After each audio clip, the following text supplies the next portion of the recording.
Qur'on o'qishda ko'pchilik e'tibor bermaydigan, ammo muhim bo'lgan katta va kichik xatolarni birgalikda tahlil qilamiz. Katta va kichik xatolar bu nima degani? Tajvidda, Qur'on ilmida, qiroatda, masalan aytaylik, hamma har xil o'qiydi, to'g'rimi? Ba'zi o'quvchilar juda ham yaxshi o'qiydi-yu, lekin baribir qanaqadir xatolari bo'ladi. Ba'zi o'quvchilar juda ham ko'p xatolari bo'ladi. Ya'ni xatolar deganda nimani tushunamiz biz? Ya'ni xatolar o'zi qanchalik bo'lishlik kerak va yoki qanaqa xatolar bor va u katta kichik xatolar u qanaqa, u katta xatoni ta'siri qanaqa bo'ladi, kichik xatoni ta'siri qanaqa bo'ladi. Mana shularni hozir ko'ramiz. Demak, Qur'onni o'qishlikda talabalar, o'quvchilar ikki xil xatolar qiladi. Katta xatolar qiladi va yoki kichik xatolar qiladi. Katta xatolar nimalarda desak, birinchisi bu Qur'onni talaffuz emas, yodlash sifatida o'rganishlik. Ya'ni bu nima degani? Xuddiki aytaylik, masalan, gul g'unchasi bilan birgalikda gul bo'ladi, to'g'rimi? G'unchasiz gul gulga o'xshamaydi. Xuddi shu narsa. Qur'on tajvidsiz, ya'ni bu hech bir nimaga o'xshamay qoladi. Oddiy so'zlarga o'xshab qoladi. Ya'ni hech bo'lmaganda siz Qur'onni ozgina bo'lsa ham qiroatini chiqargan holatda o'qishingiz kerak bo'ladi. Oddiy so'zlardek talaffuz qilmasligingiz kerak bo'ladi. Va yoki Qur'onni faqat yodlashim kerak ekan deb ohanglarga e'tibor bermasangiz, tajvidlarga umuman e'tibor bermasangiz, masalan, umuman tajvid qoidalariga e'tibor bermasangiz, siz o'sha katta xatoga kirib ketayotgan bo'lasiz. Ya'ni Qur'onni faqatgina talaffuzlarini yodlab olishlik bu qoriya bo'lishlikdagi maqsad emas.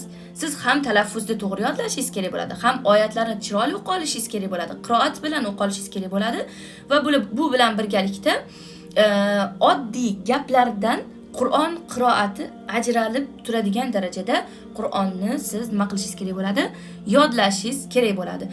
Bu xatoga ko'pchilik o'sha hifz qilayotgan qizlarimiz tushib qolishligi mumkin. Masalan aytaylik, ustoziga 2 bet topshirish kerak. Masalan, bu aytayapman, katta hifzdagi qizlarda ko'proq uchraydi bu. Masalan aytaylik, 2 bet yodlash kerak. 2 bet yodlash kerak. Masalan, Baqaradan 2 bet yodlash kerak, masalan. Bu qizimiz tez yodlashlik uchun nima qiladi? U oyatlarni tez o'qiydi. U ya'ni o'sha tezroq, ozroq muddatda tezroq narsa yodlaydi deb, innalladina kafaru sawaun alayhim anzartahum am lam tunzirhum la yu'minun deb bitta oyatni shu 1 sekundda, 2 sekundda o'qib oladigan darajada yodlaydi. Bu narsa ruxsat beriladi qachonki yodlayotgan jarayonda. Lekin ustozga kelib mana shu tezlikda agar topshiradigan bo'lsa, unda bu xatoga tushib qolgan bo'ladi. Yodlang, mayli tez yodlang, mayli tez o'sha talaffuzlarini, oyat kalimalarini tez yodlab olishim kerak, vaqtim kam deb yodlang, lekin yodlab bo'lganingizdan keyin hech bo'lmaganda 5 marta va yoki 7 marta qorilar bilan, masalan, zapislari bor qorini o'sha betni qanaqa o'qiganligini bir qator eshitib qo'ying va oxirida hech bo'lmaganda 5 marta va yoki 10 marta qiroat bilan talaffuz qiling. Qiroat bilan o'qib qo'ying o'sha sahifangizni. Innallazina kafaru sawaun alayhim deb, ya'ni oxirida hech bo'lmaganda tajvid bilan, qiroat bilan o'qib qo'ying va ustozingizga o'sha qiroat bilan topshiring.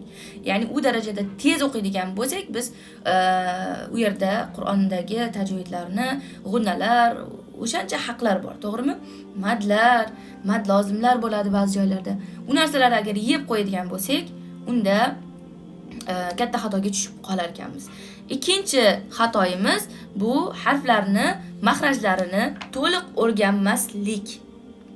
Harflarni, maxrajlarini to'liq o'rganmaslik. Ya'ni harflarni o'zbekcha talaffuz qilishlik yoki kiril harflari bilan Qur'onni o'qishga harakat qilishlik. Ya'ni afsuski haligacha oramizda ba'zi opa-singillarimiz men arabchani bilmayman-ku deb, mana shu uzr bilan men kirilcha o'qiyman, ya'ni kirelchada xatm qilib yuraman deydigan opa-singillarimiz bor ekan.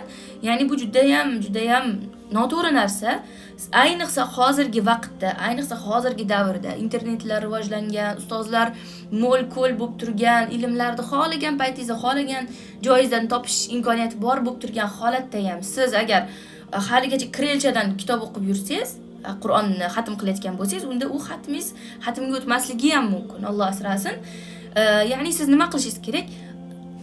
Hech bo'lmaganda Qur'onni bunday ochganda bemalol ravon o'zingizga yetarli darajada, mayli boshqalarga ustoz bo'lib ketmang, mayli boshqalarga o'rgatadigan darajada qori bo'lib ketmang, lekin hech bo'lmaganda o'zingiz uchun o'sha Ramazonlarda, umralarga borganda, hajlarga borganda, masalan, va yoki o'sha kechalari turganingizda bemalol xatm qila olishligingiz uchun siz nima qilishingiz kerak bo'ladi? O'sha harflarni mahrajlari bilan o'rganib qo'ying. Tajvid ilmini eng yengil shaklda o'rganib qo'ying. O'sha Qur'onni ochganingizda o'zingizga yetarli darajada o'qa oladigan darajada bo'ling. Ya'ni kirelchalarda o'qib yurmang. Va yoki harflarni endi men shu harfni talaffuz qila olmayman-da deb o'zbekcha talaffuz qilib yurmang. Chunki bu yoqdagi qoriya qizlar va yoki chiroyli o'qigan qizlar sizga o'xshab oldin ular ham talaffuz qila olmas edi. Sizga o'xshab ular ham qiynalishardi. Lekin ular harakat qilib, o'sha qiroatlarining ustida ishlab to'g'rila olishdi. Chiroyli xatmlar qilishyapti. Ular qila olgan, nimaga siz qila olmaysiz? Masalan, aytaylik, umuman o'zbeklar bu harfni umuman talaffuz qila olmaydi deydigan holat bo'lganda edi. Masalan, 100% o'zbeklar bu harfni talaffuz qila olmaydi yoki bu qiroatni umuman o'qiy olmaydi deydigan narsa bo'lganda edi, mayli, unda hech narsa deya olmasdik. Lekin o'zbeklarning ichida ham hattoki arablardan ko'ra yaxshiroq qiroat qiladiganlar bor. Demak, u o'zbek bo'lsa, u qila olayotgan bo'lsa, siz ham o'zbeksiz, siz ham inshaalloh harakat qilsangiz qila olasiz. Demak, bu ikkinchi katta xatoyimiz edi. Uchinchi katta xatolardan biri bu Qur'onga biron bitta harfni qo'shishlik va yoki Qur'ondagi harflarni yeb qo'yishlik, olib qo'yishlik. Bu juda ham xatarli narsaki, ya'ni Qur'onga siz bilib yoki bilmagan holatda o'zgartirish kiritib qo'yishingiz mumkin. Va buni javobgarligi juda ham og'ir bo'ladi. Tamam, javobgarligi og'ir ekan, unda qo'ying, endi men tinchgina Qur'onni o'qimay, bilmay yurganim yaxshi ekan deb Qur'onni javonga qo'yib qo'yamizmi? Albatta yo'q. Ya'ni bundan bunaqa xulosa kelib qolmasin. Siz shu ilmni o'rganing, Qur'ondan harflar olishlik mumkin emas ekan yoki harf qo'shishlik mumkin emas ekan degan xavotir ichingizda bo'lsin. O'sha xato o'qib qo'ymasligingiz uchun harakat qiling. Siz inshaalloh Alloh taoloning oldida, ya'ni o'sha bo'yningizdagi vazifani qilayotgan bo'lasiz. Lekin siz xato o'qiyotganingizni bilib turib, o'qishni bilmasdan turib, ya'ni boshlang'ich ilmni bo'lsa ham olmasdan turib Qur'onni xohlagancha ochib o'qishligingiz bu albatta noto'g'ri bo'ladi.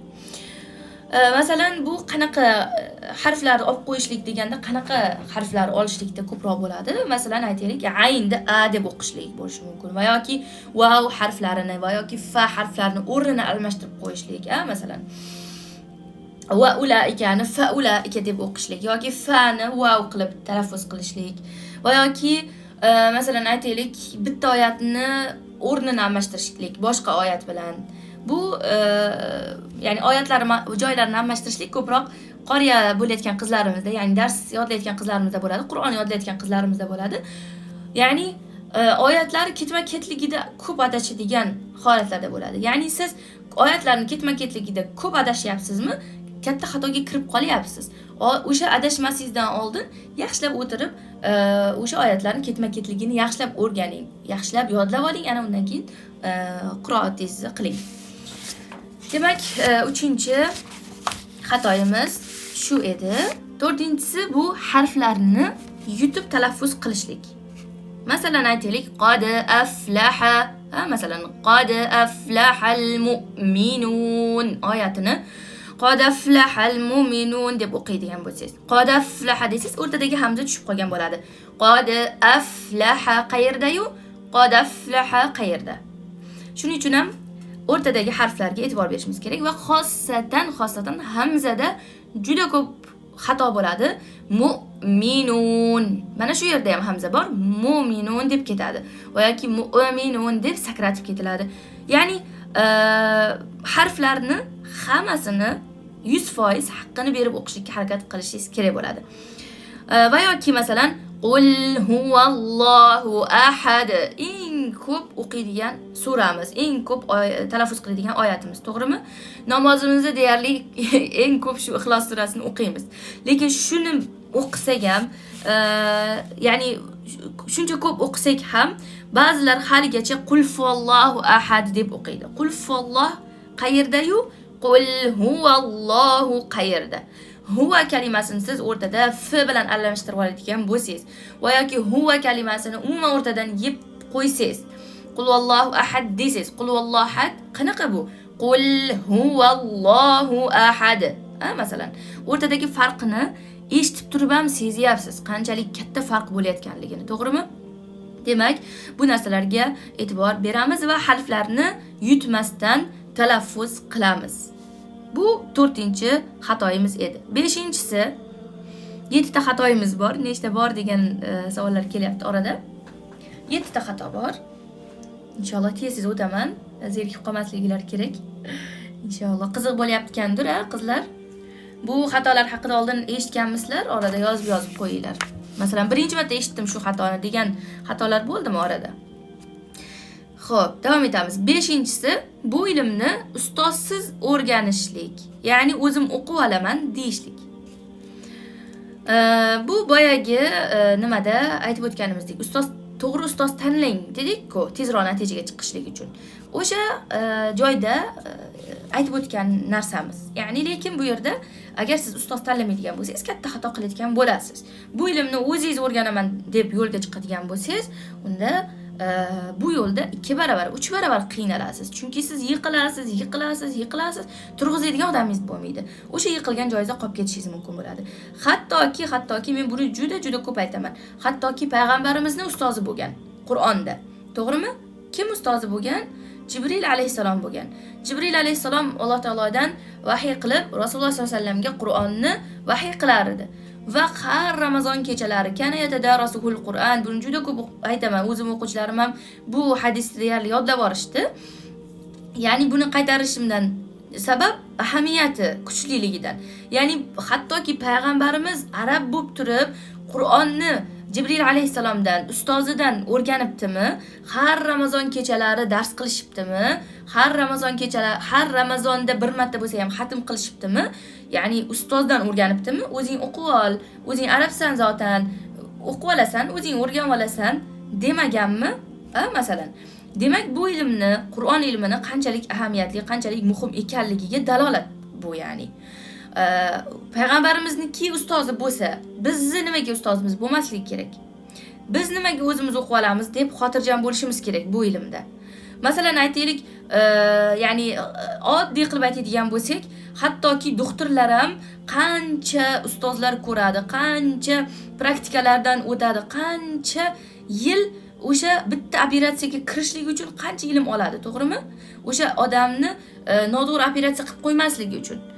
Bu dunyoviy narsa uchun, insonni jonini tahlikasi uchun shuncha harakat qilsa insonlar, nimaga biz oxiratimizga foyda beradigan ilmni, Qur'on ilmini bo'lib ham oddiy kitob emas, bo'lib ham Alloh taoloning kalomini biz nimaga o'zimiz o'rganib olishimiz kerak? O'zim o'rganib olaman, o'zim o'qib olarman, YouTube'da videolar bor, shulardan ko'rib, eplab o'rganib olarman deb xotirjam bo'lishimiz kerak.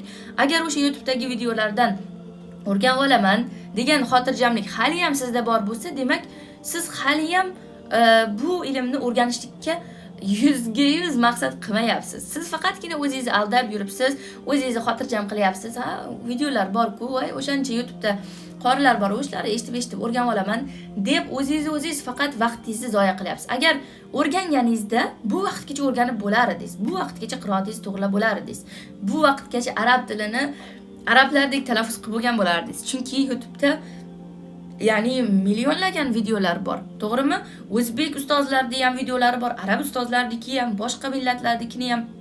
Ya'ni agar qidiradigan bo'lsangiz, bu ilmni o'rgatadigan videolarni juda ham ko'p. Lekin nimaga haligacha o'rgana olmadingiz?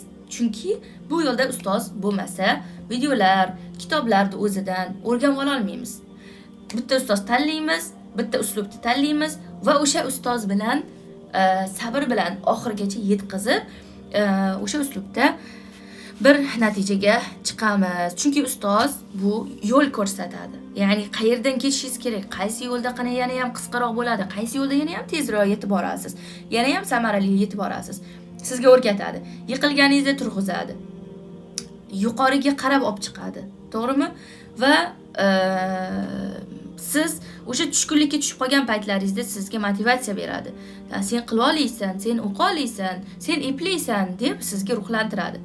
Va bu narsalarda juda ham ustozning roli katta bo'ladi. Shuning uchun ham to'g'ri ustozni tanlashimiz kerak va ustoz tanlagandan keyin mana shu ilmni oxirigacha o'sha ustoz bilan olib borishimiz kerak.